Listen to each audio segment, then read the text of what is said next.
ജീവന്റെ ജീവനായവൻ യേശുനാഥനാണവൻ. രാജരാജനായി വാഴാൻ ഉദ്ധിതനായവൻ. യേശുവരുളും തിരുമൊഴികൾ ആത്മജീവൻ പകരുന്നു. യേശുവെന്നൊരു തിരുനാമം ആത്മനിറവായുണരുന്നു. ജീവന്റെ ജീവനായവൻ യേശുനാഥനാണവൻ. രാജരാജനായി വാഴാൻ ഉദ്ധിതനായവൻ.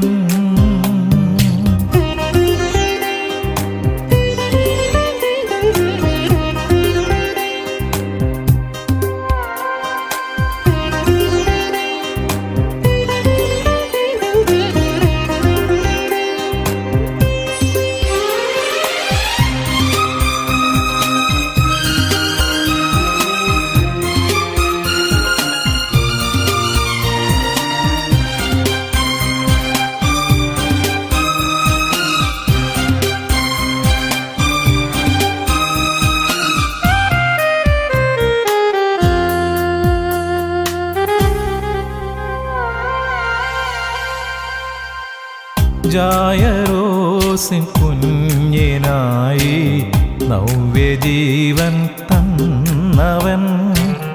ആത്മജീവനിലാഴമായി ദിവ്യശാന്തി പകർന്നവൻ. കൈപിടിച്ചു കുഞ്ഞിനോടായി യേശു അരുളി സ്നേഹമായി. ബാലികേ നീയുണരൂ. ജീവന്റെ ജീവനായവൻ യേശുനാഥനാണവൻ. രാജരാജനായി വാഴാൻ ഉദ്ധിതനായവൻ. ഹല്ലേലൂയ. സ്തോത്രം സ്തോത്രം സ്തോത്രം സ്തോത്രം. ദൈവനാമത്തിന് മഹത്വം ഉണ്ടാകട്ടെ. അനുദിന വചനം. Submit yourselves to God. ദൈവത്തിന് കീഴടങ്ങുവിൻ. യാക്കോബ് ശ്ലീഹയുടെ ലേഖനം 4-ാം അധ്യായം 7-ാം തിരുവചനം. Book of James chapter 4 verse 7. Submit yourselves therefore to God. Resist the devil and I will flee from you. ആകയാൽ നിങ്ങൾ ദൈവത്തിന് കീഴടങ്ങുവിൻ, പിശാചിനോട് എതിർത്ത് നിൽപ്പൻ, എന്നാൽ അവൻ നിങ്ങളെ വിട്ട് ഓടിപ്പോകും. ആമേൻ. കീഴടങ്ങുക എന്ന വാക്കിന് ഒത്തിരി അർത്ഥതലങ്ങൾ ഉണ്ട്. ദൈവത്തിൻ്റെ വചനത്തിൽ അനേകം ഭക്തന്മാർ കർത്താവിന് കീഴടങ്ങി വിജയം വരിച്ചിട്ടുണ്ട്. അതിൽ പ്രധാന കഥാപാത്രമാണ് നമ്മുടെ എബ്രാപ്പച്ചൻ. ഉൽപ്പത്തി 12-ാം അധ്യായത്തിൻ്റെ 1-ാം തിരുവചനം നമുക്കൊന്ന് ശ്രവിക്കാം. യഹോവ അബ്രഹാമിനോട് അരുളിച്ചെയ്തത് എന്തെന്നാൽ, നീ നിന്റെ ദേശത്തെയും ചാർച്ചക്കാരെയും പിതൃഭവനത്തെയും വിട്ട് പുറപ്പെട്ട് ഞാൻ നിന്നെ കാണിപ്പാനിരിക്കുന്ന ദേശത്തേക്ക് പോകുക. 3 കാര്യങ്ങളാണ് നമ്മുടെ എബ്രാപ്പച്ചൻ ഉപേക്ഷിച്ചത്. ദേശത്തെ, ചാർച്ചക്കാരെ, പിതൃഭവനത്തെ.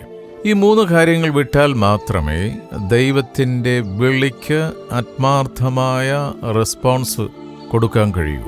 ദൈവത്തിൻ്റെ വിളിക്ക്, ആ ദൈവ വിളിയോട് നമുക്ക് ആത്മാർത്ഥത കാണിക്കണമെങ്കിൽ എബ്രാപ്പച്ചൻ കാണിച്ചതുപോലെ ദേശത്തെ വിടണം, ചാർച്ചക്കാരെ വിടണം, പിതൃഭവനത്തെ വിടണം. പലപ്പോഴും കർത്താവിൻ്റെ വിളിയേക്കാൾ കൂടുതൽ മുൻതൂക്കം കൊടുക്കുന്നത് ഈ 3 കാര്യങ്ങൾക്കാണ്. അതുകൊണ്ടാണ് ദൈവത്തിൻ്റെ വചനം സദൃശവാക്യങ്ങൾ 29-25 പറയുന്നത്, മനുഷ്യഭയം ഒരു കെണിയാകുന്നു, കർത്താവിൽ ആശ്രയിക്കുന്നവൻ രക്ഷ പ്രാപിക്കും. എന്നെക്കാൾ ഉപരി അപ്പനെയോ മക്കളെയോ മാതാപിതാക്കളെ വസ്തുക്കളെ സ്നേഹിക്കുന്നവൻ എനിക്ക് യോഗ്യനല്ല. First place for Jesus. 1-ാം സ്ഥാനം കർത്താവായ യേശു ക്രിസ്തുവിന്. അപ്പൻ ദൈവം പറഞ്ഞതുപോലെ, കർത്താവ് പറഞ്ഞതുപോലെ എബ്രാപ്പച്ചൻ അനുസരിച്ചു. ഈ കൽപ്പന കേട്ട ഉടനെ യഹോവയെ വിശ്വസിച്ച് ദേശത്തെയും ചാർച്ചക്കാരെയും പിതൃഭവനത്തെയും വിട്ട് എബ്രാം യഹോവ കാണിപ്പാനിരിക്കുന്ന ദേശത്തേക്ക് യാത്രയായി. ഒരു സെക്കൻഡ് തോട്ടിന് എബ്രാപ്പച്ചൻ സമയമെടുത്തില്ല. ഈ പറയപ്പെട്ട ആൾക്കാരോടൊന്നും പോയി ആലോചന ചോദിച്ചില്ല. അളിയ, ഞാനിങ്ങനെ ദൈവം എന്നോട് പറഞ്ഞിട്ട് ഞാനിങ്ങനെ ദൈവം കാണിച്ചു തരുന്ന ദേശത്തേക്ക് പോവുകയാണ്. അതെൻ്റെ വ്യാഖ്യാനമാണ്. അങ്ങനെയൊന്നും ആലോചന ചോദിച്ചില്ലേ? അതാണ് ദൈവത്തിൻ്റെ വിളിക്ക് ഉത്തരം കൊടുക്കുന്ന വ്യക്തി ഒരിക്കലും മനുഷ്യൻ്റെ ആലോചന സ്വീകരിക്കില്ലേ. ദൈവത്തിനെ കീഴടങ്ങിയാൽ 4 മാറ്റങ്ങൾ നമ്മുടെ ജീവിതത്തിൽ സംഭവിക്കും. അവ ഏതൊക്കെയാണെന്ന് ഒന്ന് പെട്ടെന്ന് നമുക്കൊന്ന് നോക്കാം. 1, സ്വഭാവം മാറും. 2, നമ്മുടെ മനസ്സ് മാറും. 3, നമ്മുടെ ചിന്ത മാറും. 4, ജീവിത ലക്ഷ്യത്തിനൊരു മാറ്റമുണ്ടാകും. ന്യായശാസ്ത്രം മുഴുവനും പഠിച്ചവനും വിദ്യാസമ്പന്നനും ഗമാലിയൻ്റെ ശിഷ്യനും റോമപൗരത്വം നേടിയവനുമായ ശൗൽ റോമൻ ചക്രവർത്തിയിൽ നിന്നും അധികാരപത്രം വാങ്ങി ക്രിസ്ത്യാനികളെ കണ്ടുപിടിച്ച് പീഡിപ്പിച്ച് കൊല ചെയ്യുവാൻ ഇറങ്ങി പുറപ്പെട്ടവനാണ്. എന്നാൽ ശൗലേ ശൗലേ, നീ എന്നെ ഉപദ്രവിക്കുന്നതെന്ത് എന്ന ദൈവസ്വരത്തിന് മുന്നിൽ ശൗൽ കീഴടങ്ങി. അവൻ്റെ സ്വഭാവവും മനസ്സും ചിന്തയും ജീവിത ലക്ഷ്യവും മാറിപ്പോയി. അവൻ പൗലോസായി. പിൻപിലുള്ളവയെ മറന്ന് മുൻപിലുള്ളതിനെ ലക്ഷ്യമാക്കി ഓടി. വിശുദ്ധ പൗലോസ് പറഞ്ഞെന്താണെന്നറിയാവോ? ഫിലിപ്പിയർ 3:14. ഒന്ന് ഞാൻ ചെയ്യുന്നു, പിൻപിലുള്ളത് മറന്നും മുൻപിലുള്ളതിനെ ആഞ്ഞും കൊണ്ടും ക്രിസ്തുയേശുവിൽ ദൈവത്തിൻ്റെ പരമവിളിയുടെ വിരുദ്ധനായി ലാക്കിലേക്ക് ഓടുന്നു. ഇപ്രകാരമാണ് നമ്മൾ എല്ലാവരും ഓടേണ്ടത്. ഒരു കാര്യം ശ്രദ്ധിച്ചോളൂ, ഓടുന്ന കൂട്ടത്തിൽ പുറകോട്ട് ലോത്തിന്റെ ഭാര്യ തിരിഞ്ഞു നോക്കിയ പോലെ തിരിഞ്ഞു നോക്കരുത്. ലോത്തിന്റെ ഭാര്യ ഉപ്പ് തൂണായി പോയെന്നാണ് പറയുന്നത്.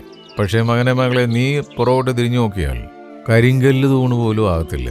ഉപ്പ് തൂണിൻ്റെ പ്രത്യേകത തൊട്ട് നാക്കെ വെച്ച് ടേസ്റ്റെങ്കിലും ഉണ്ടാകും. പക്ഷെ കരിങ്കല്ലിനോ എങ്ങോട്ടാ ഓടുന്നെന്നുള്ള ലക്ഷ്യം വേണം.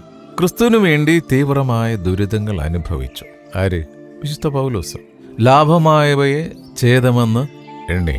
ആ വിശുദ്ധ പൗലോസ് ഒരു ചലഞ്ച് ഇപ്പോഴും വചനത്തിൽ എഴുതി വെച്ചിട്ടുണ്ട്. ക്രിസ്ത്യാനി, നിനക്ക് വേണ്ടി, നമ്മൾക്ക് വേണ്ടി. 1 കൊറിന്ത്യർ 11:1 copy me as I copied Jesus. ഞാൻ കർത്താവായ യേശു ക്രിസ്തുവിനെ അനുകരിക്കുന്നത് പോലെ നിങ്ങളും എൻ്റെ അനുകാരികളായിരിക്കുവിൻ. It's a challenge. ഫിലിപ്പിയ ലേഖനം 3:7 വിശുദ്ധൻ പറയുന്നത്, എങ്കിലും എനിക്ക് ലാഭമായിരുന്നതൊക്കെയും ഞാൻ ക്രിസ്തു നിമിത്തം ഛേദമെന്ന് എണ്ണിയിരിക്കുന്നു. ഇതാണ് ഒരു ക്രിസ്തു വീക്ഷണമുള്ള, ഒരു ദൈവിക ദർശനമുള്ള ഒരു വിശുദ്ധൻ്റെ കാഴ്ചപ്പാട്. വിശുദ്ധ പൗലോസ് ക്രിസ്തുവിലേക്ക് വന്നത് എന്ത് കർത്താവിന് കൊടുക്കാൻ സാധിക്കുമെന്നുള്ള കാഴ്ചപ്പാടിലാണ്. പക്ഷേ ഇന്ന് പലരും ഈ ഒരു അനുഭവത്തിലേക്ക് വരുന്നത് എന്ത് കർത്താവിൻ്റെ പേരും പറഞ്ഞടിച്ചു മാറ്റാം എന്നുള്ള ലക്ഷ്യബോധത്തോടെയാണ് വരുന്നത്. അതുകൊണ്ടെന്താ, സകലതും ചപ്പും ചവറുമായി എണ്ണുവാൻ പലർക്കും കഴിയുന്നില്ല. ആ ചപ്പും ചവറും വേണ്ടിയാണ് ഇന്ന് അടിമുഴുവൻ. ഈ ജീവിതം നശ്വരമാണ്. നമ്മുടെ ജീവിതം നശ്വരമാണ്. മരണം ഏത് സമയവും മനുഷ്യനെ പിടികൂടാം. എന്നാൽ മരണശേഷം ഒരു ജീവിതം ഉണ്ട്. ഉറപ്പാണോ? ആ ജീവിതത്തിൻ്റെ ദൈർഘ്യം കടൽ പോലെയാണ്. ആ കാലഘട്ടത്തിൻ്റെ ദൈർഘ്യം ആർക്കും അളക്കുവാൻ കഴിയുകയില്ല. ഒരുവൻ ക്രിസ്തുവിനെ അറിഞ്ഞാൽ അവൻ്റെ ജീവിതത്തിൻ്റെ കാഴ്ചപ്പാടെന്ന് പറയുന്നത് യഹോവയുടെ ആലയത്തിൽ ദീർഘകാലം വസിക്കും. യേശുവിനെ ഇടയനായി സ്വീകരിച്ചാൽ നാം നിത്യമായി പിതാവിനോടൊപ്പം വസിക്കും. ഈ ആത്മധൈര്യം യേശുവിൻ്റെ അരുമശിഷ്യന്മാർക്ക് എല്ലാവർക്കും ഉണ്ടായിരുന്നു. അതുകൊണ്ട് അവരെല്ലാം കർത്താവിന് വേണ്ടി രക്തസാക്ഷികളായി. എന്നെ കേൾക്കുന്ന സഹോദര സഹോദരി, നീ രക്തസാക്ഷിയൊന്നും ആകണ്ട. അല്പം വിയർപ്പ് സാക്ഷി എങ്കിലും ആകാവോ? ഒരു തുള്ളി വിയർപ്പ് ചിന്തിയാൽ അതിന് കണക്ക് പറഞ്ഞ് കാശെഴുതി വാങ്ങിക്കുന്ന പലരും ചുറ്റുമുണ്ട്. ഈ കൂടാരം അഴിഞ്ഞു പോകുവാനുള്ളതാണ്, നമ്മുടെ ശരീരം അഴിഞ്ഞു പോകാനുള്ളതാണ്. എന്നാൽ നമുക്ക് ലഭിക്കുവാനുള്ള മഹത്വം നിത്യമാണ്. അതിൻ്റെ ഉറപ്പെവിടെയാണ്? 1 കൊറിന്ത്യർ 2:9 ദൈവം തന്നെ സ്നേഹിക്കുന്നവർക്ക് ഒരുക്കിയിട്ടുള്ളത് കണ്ണ് കണ്ടിട്ടില്ല, ചെവി കേട്ടിട്ടില്ല, ഒരു മനുഷ്യൻ്റെയും ഹൃദയത്തിൽ തോന്നിയിട്ടുമില്ല. കർത്താവ് യേശുക്രിസ്തുമായിട്ട് ചേർന്ന് ഒപ്പി അവിടുത്തോട് ഹാനോക്ക് നടന്നതുപോലെ ചേർന്ന് നടക്കുമ്പോൾ ഉണ്ടാകുന്ന കാഴ്ചപ്പാടാണിത്. ദൈവം തന്നെ സ്നേഹിക്കുന്നവർക്ക് ഒരുക്കിയിട്ടുള്ളത് കണ്ണ് കണ്ടിട്ടില്ല, ചെവി കേട്ടിട്ടില്ല, ഒരു മനുഷ്യൻ്റെയും ഹൃദയത്തിൽ തോന്നിയിട്ടുമില്ല. ഇപ്രകാരം ഒരു ചിന്ത ഹൃദയത്തിൽ നിന്ന് പുറത്തു വരണമെങ്കിൽ താൻ ആരെയാണ് അനുഗമിക്കുന്നതെന്നുള്ള ബോധം ഈ തലയിലുണ്ടായിരിക്കണം. വിശുദ്ധ പൗലോസിനത് ഉണ്ടായിരുന്നു. അതുകൊണ്ടാണല്ലോ ഞാൻ യേശുവിനെ അനുകരിക്കുന്ന പോലെ നിങ്ങളും എൻ്റെ അനുകാരികളാകുവിൻ എന്ന ഒരു ക്ഷണം പൗലോസ് വച്ചിരിക്കുന്നത്. മൂന്നാം സ്വർഗത്തോളം എടുക്കപ്പെട്ട പൗലോസിന് സ്വർഗത്തിന്റെ വില അറിയാം. അതിനാൽ പൗലോസ് പറഞ്ഞതെന്താണ്? റോമാലേഖനം 8:18. നമ്മിൽ വെളിപ്പെടുവാനുള്ള തേജസ് വിചാരിച്ചാൽ ഈ കാലത്തിലെ കഷ്ടങ്ങൾ സാരമില്ല എന്നു ഞാൻ എണ്ണുന്നു. പലപ്പോഴും നമുക്ക് വിട്ടുവീഴ്ച മനോഭാവം ഇല്ലാത്തതിൻ്റെ കാരണം ഇവിടെയൊക്കെ തന്നെ ജീവിച്ചാൽ മതി എന്നുള്ള കാഴ്ചപ്പാടുള്ളതുകൊണ്ടാണ്. പക്ഷെ എപ്പോഴും നോക്കേണ്ടത് മുകളിലേക്കാണ്. ഈ താഴേക്ക് നോക്കുമ്പോഴാണ് മണ്ണിന് വേണ്ടിയുള്ള അടിയും. മുകളിലേക്ക് നോക്കുമ്പോൾ പറക്കാനുള്ളവരാണല്ലോ. മുകളിലേക്ക് നോക്കി പറക്കണം. ഈ ലോക ജീവിതത്തിൽ കഷ്ടങ്ങൾ ഉണ്ട്, ഉണ്ടാകും, ഉണ്ടാകണം. എന്നാൽ കഷ്ടങ്ങളിൽ എന്നും തുണയായി നമ്മുടെ കർത്താവ് യേശു ക്രിസ്തു കൂടെയുണ്ട്. ആ കർത്താവിൻ്റെ തിരുസാന്നിധ്യമാണ് ഇപ്പോഴും ആരോഗ്യത്തോടെ നിർത്തിയിരിക്കുന്നത്. എബ്രായലേഖനം 13:5 വചനം നമ്മളെ പഠിപ്പിക്കുന്നത്, ഞാൻ നിന്നെ ഒരു നാളും കൈവിടുകയില്ല, ഉപേക്ഷിക്കുകയുമില്ല. ഒരു കാര്യം ഉറപ്പാക്കി മുന്നോട്ട് പോകണം. ഈ ഭൂമിയിൽ മനുഷ്യബന്ധം, മാനുഷിക സ്നേഹം, മനുഷ്യസ്നേഹം വില പറയുന്ന സ്നേഹമാണ്. അതിനൊരു പരിമിതിയുണ്ട്. സ്തോത്രം. മനുഷ്യൻ ഒരിക്കലും മനുഷ്യൻ്റെ കൂടെ ദീർഘകാലം ഉണ്ടാകാൻ പറ്റില്ല. പക്ഷേ സൃഷ്ടാവായ ദൈവത്തിന് മാത്രമേ ഞാൻ നിന്നെ ഒരു നാളും കൈവിടുകയില്ല. അമ്മ മറന്നാലും അപ്പം മറന്നാലും സഹോദരങ്ങൾ മറന്നാലും ബന്ധുമിത്രാദികൾ കൈവിട്ടാലും കൈവിടാതെ മാറോട് ചേർത്തണച്ച് നമ്മളെ നയിക്കുന്ന ഒരു ദൈവമുണ്ട്. ആ ദൈവത്തിൻ്റെ പേരാണ് കർത്താവായ യേശു ക്രിസ്തു. ചേർന്നൊരാമേൻ എന്നോടൊപ്പം പറയാം, ആമേൻ. വിശുദ്ധ യോഹന്നാൻ 6:37 കർത്താവിൻ്റെ ആത്മാവ് നമ്മളോട് സംസാരിക്കുന്നത്, പിതാവ് എനിക്ക് തരുന്നതൊക്കെയും എൻ്റെ അടുക്കൽ വരും, എൻ്റെ അടുക്കൽ വരുന്നവനെ ഞാൻ ഒരു നാളും തള്ളിക്കളയുകയില്ല. അതാണ് കർത്താവിൻ്റെ കാഴ്ചപ്പാട്. സ്തോത്രം. ഈ ലോകത്തിൽ 800 കോടിയിൽ പരം ആൾക്കാരുണ്ടെന്ന് പറയുന്നു. എത്രയായിക്കൊള്ളട്ടെ, ഈ 800 കോടിയെയും എൻ്റെ കർത്താവിനറിയാം. ഈ ജനസാഗരത്തിൽ നിന്ന് ആരെയാണോ പിതാവ് ആകർഷിച്ചു കൊണ്ടുവരുന്നത് അവനെ കർത്താവായ യേശു ക്രിസ്തു ഉപേക്ഷിക്കത്തില്ലെന്നാണ് പറഞ്ഞത്. നമ്മൾ ഒത്തിരി വളരാനുണ്ട്, നമ്മുടെ കാഴ്ചപ്പാട് വളരാനുണ്ട്. ഹൃദയം ചിലപ്പോഴൊക്കെ എങ്ങനെ ചുരുങ്ങി പോകുന്നത് കൊണ്ടാണ് ഒരുവനെ മറ്റൊരുവന് അംഗീകരിക്കാൻ കഴിയാത്തത്. ഈ ലോകത്തിൽ ആത്മീയമായി ജീവിക്കാം, ജഡത്തിൻ്റെ പ്രവൃത്തികളിൽ നിന്ന് വേറിടാം. എന്താണ് ജഡത്തിൻ്റെ പ്രവൃത്തികൾ എന്ന് ഗലാത്യലേഖനം 5:19 മുതൽ 21 വരെയുള്ള വാക്യങ്ങളിൽ പരിശുദ്ധാത്മാവ് ദൈവം അവിടെ കുറിച്ച് വെച്ചിട്ടുണ്ട്. ഇവ നമ്മിലുണ്ടോ എന്ന് എന്നും ശോധന ചെയ്യണം. കാരണം ഇങ്ങനെയുള്ളവർക്ക് സ്വർഗരാജ്യം അവകാശമാക്കുവാൻ സാധ്യമല്ല. ജഡത്തിൻ്റെ പ്രവൃത്തികളാണത്. ആത്മാവിനെ അനുസരിച്ച് നടന്നാൽ ജഡത്തിൻ്റെ മോഹം നിവർത്തിക്കുകയില്ല. അവർ ആത്മാവിൻ്റെ ഫലം കൊയ്യും. ഗലേഷ്യൻസ് 5:22-23. ഗലാത്യലേഖനം 5:22-23. ആത്മാവിൻ്റെ ഫലമോ സ്നേഹം, സന്തോഷം, സമാധാനം, ദീർഘക്ഷമ, ദയ, പരോപകാരം, വിശ്വസ്തത, സൗമ്യത, ഇന്ദ്രിയ ജയം. ഈ ഫലങ്ങൾ ഉള്ളിലുണ്ടോ എന്നൊന്ന് ആത്മശോധന ചെയ്യാം. ദൈവസന്നിധിയിൽ കീഴ്പ്പെട്ടിരിക്കാം. സാത്താനോട് എതിർത്ത് നിൽക്കാം. ജഡിക മോഹങ്ങളെ കൈവടിയാം. ആത്മാവിൻ്റെ ഫലങ്ങളെ അണിയാം. അങ്ങനെ സ്വർഗരാജ്യം നമുക്ക് സ്വന്തമാക്കാം. ഈ വചനങ്ങളെ കർത്താവ് നമ്മളെ അനുഗ്രഹിക്കട്ടെ. പ്രാർത്ഥിക്കാം. സ്നേഹവാനായ പിതാവേ, നിന്റെ മക്കളാ ഞങ്ങൾക്ക് തന്നിരിക്കുന്ന ഞങ്ങളുടെ ആയുസിൻ്റെ ഈ പുതുദിനത്തിനായി നന്ദി പറയുന്നു. ഞങ്ങൾ ഉറങ്ങിയപ്പോഴും ഉറങ്ങാതെ മയങ്ങാതെ കണ്ണിലെ കൃഷ്ണമണി പോലെ ഞങ്ങൾ കാത്തു പരിപാലിച്ച ആരോഗ്യത്തോട് അവിടുത്തെ പ്രാകാരങ്ങളിൽ പാർക്കുവാൻ വീണ്ടും ഞങ്ങളെ ആകർഷിച്ചടിപ്പിച്ചതിനായി നന്ദി പറയുന്നു. കർത്താവേ, അവിടുത്തെ സന്നിധിയിൽ കീഴ്പ്പെട്ടുകൊണ്ട് ഞങ്ങളെ തന്നെ സ്വയം അവിടുത്തെ കരങ്ങളിൽ അർപ്പിച്ചുകൊണ്ട് ഞങ്ങളുടെ മുന്നിൽ വെച്ചിരിക്കുന്ന ഓട്ടം പൂർത്തീകരിക്കുവാൻ ഞങ്ങളെ സഹായിക്കുന്നതിനായി സ്തോത്രം. തിരുവചനം ശ്രവിച്ച ഓരോ മക്കളെയും അനുഗ്രഹിച്ച് പ്രാർത്ഥിക്കുന്നു. കുടുംബമായി ഞങ്ങളെ സമർപ്പിക്കുന്നു. ഞങ്ങൾ ഓരോരുത്തരും ചേർന്ന് നിൽക്കുന്ന കൂട്ടായ്മകളെ ഓർത്തനുഗ്രഹിച്ച് പ്രാർത്ഥിക്കുന്നു. വിശുദ്ധർക്ക് വേണ്ടി പ്രാർത്ഥിക്കണമെന്നുള്ള തിരുവചന പ്രകാരം ഞങ്ങൾ അന്യോന്യം പ്രാർത്ഥിക്കുന്നു. അവിടുന്ന് സൗഖ്യദായകനാണല്ലോ. അവിടുത്തെ അടിപ്പിണരുകളാൽ പൂർണ്ണ സൗഖ്യം ഓരോ മക്കൾക്കും വന്നിരിക്കുന്നതിനായി സ്തോത്രം. വാർദ്ധക്യത്തിലായിരിക്കുന്ന മാതാപിതാക്കളെ ഓർത്ത് പ്രാർത്ഥിക്കുന്നു. ധൈര്യത്തോടെ, ക്ഷയിച്ചു പോകാതെ, തളർന്നു പോകാതെ, മടുത്തു പോകാതെ മുന്നിൽ വെച്ചിരിക്കുന്ന ഓട്ടം പൂർത്തീകരിക്കുവാൻ സന്തോഷത്തിൻ്റെ ആത്മാവിനെ അവരുടെ മേൽ പകരണമെന്ന് പ്രാർത്ഥിക്കുന്നു. ഞങ്ങളുടെ തലമുറകളെ ഓർത്ത് പ്രാർത്ഥിക്കുന്നു. വരും ദിനങ്ങളിൽ കർത്താവേ, സ്കൂളും കോളേജും എല്ലാം ഓപ്പൺ ആവുകയാണല്ലോ. സന്തോഷത്തോടെ കർത്താവേ, ആ പുതുവർഷം ആരംഭിക്കുന്ന ആ ഒരുക്കത്തിൽ കുട്ടികൾക്ക് ആവശ്യമായ പഠനോപകരണങ്ങൾ, അതിൻ്റെതായ നന്മകൾ ചിന്തിക്കുന്നതിനും ചോദിക്കുന്നതിനും അപ്പുറമായി അനുഗ്രഹത്തിൻ്റെ കിളിവാതിൽ മക്കൾക്കായി തുറക്കണമെന്ന് പ്രാർത്ഥിക്കുന്നു. ഞങ്ങളുടെ മാതൃരാജ്യമായ ഇന്ത്യ അനുഗ്രഹിച്ച് പ്രാർത്ഥിക്കുന്നു. ഇന്ത്യ അനുഗ്രഹിക്കപ്പെട്ട രാഷ്ട്രമായി മാറട്ടെ. ഇന്ത്യയെ തകർക്കുവാനായി നോക്കുന്ന, ഇന്ത്യക്ക് പുറത്തുനിന്നും അകത്തുനിന്നും ഉയരുന്ന എല്ലാ ദുഷ്ടന്റെ ആലോചനകളെ അവിടുന്ന് ചിതറിക്കുന്നതിനായി സ്തോത്രം ചെയ്യുന്നു. ഞങ്ങളുടെ ഭരണകർത്താക്കളെ എല്ലാം സമർപ്പിച്ച് പ്രാർത്ഥിക്കുന്നു. ലോകസമാധാനത്തിന് വേണ്ടി പ്രാർത്ഥിക്കുന്ന അവിടുന്ന് സമാധാന പ്രഭുവാണല്ലോ. വിവിധ ഇടങ്ങളിൽ നടക്കുന്ന യുദ്ധങ്ങളെ ഓർത്ത് പ്രാർത്ഥിക്കുന്നു. കർത്താവേ സ്തോത്രം. പിശാചിൻ്റെ ആ ആലോചന ജയിക്കാതെ നിരപരാധികളായ അനേകം മക്കൾ ഈ ഭൂമിയിൽ നിന്ന് യുദ്ധം കാരണം വേർപെട്ടു പോയല്ലോ. അവരെല്ലാം ഓർത്ത് പ്രാർത്ഥിക്കുന്നു. അവിടുത്തെ സമാധാനത്തിൻ്റെ കരം നീ ഞങ്ങൾക്കായി നിർമ്മിച്ചു തന്ന ഈ ഭൂമിയുടെ മേൽ വയ്ക്കണമേ എന്ന് പ്രാർത്ഥിക്കുന്നു. ഓരോ രാഷ്ട്രങ്ങളെ ഓർത്ത് പ്രാർത്ഥിക്കുന്നു. അമേരിക്കയെ ഓർത്ത് പ്രാർത്ഥിക്കുന്നു. ഇസ്രായേലിനെ ഓർത്ത് പ്രാർത്ഥിക്കുന്നു. ജർമ്മനിയെ ഓർത്ത് പ്രാർത്ഥിക്കുന്നു. ഓസ്ട്രേലിയയെ ഓർത്ത് പ്രാർത്ഥിക്കുന്നു.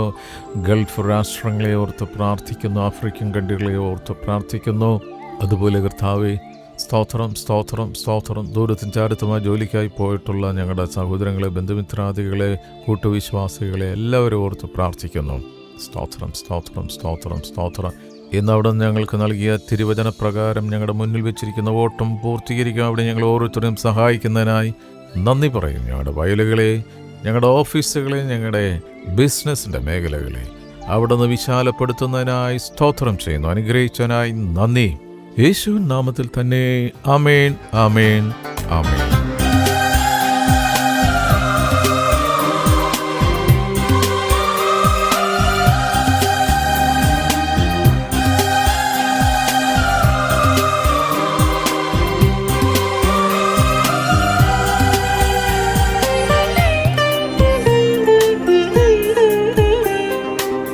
യേശുവിൻ പ്രിയ സ്നേഹിതൻ ലാസറെന്നൊരു സോദരൻ അഴുകി 4 ദിനങ്ങളായി ഹൃദയണഞ്ഞു കഴിഞ്ഞവൻ ആ കുടീരം കണ്ടു നാഥൻ സ്നേഹമോടെ ചൊല്ലിയേവം ലാസറേ പുറത്തു വരൂ.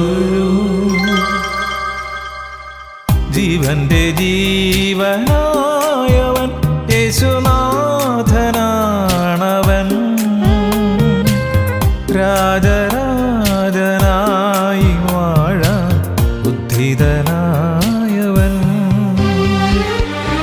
യേശുവരുളും തിരുമൊഴികൾ ആത്മജീവൻ പകരുന്നു. യേശുവെന്നൊരു തിരുനാമം ആത്മനിറവായുണരുന്നു. ജീവന്റെ ജീവനായവൻ യേശുനാഥനാണവൻ. രാജരാജനായി വാഴാൻ ഉദ്ധിതനായവൻ. ജീവന്റെ ജീവന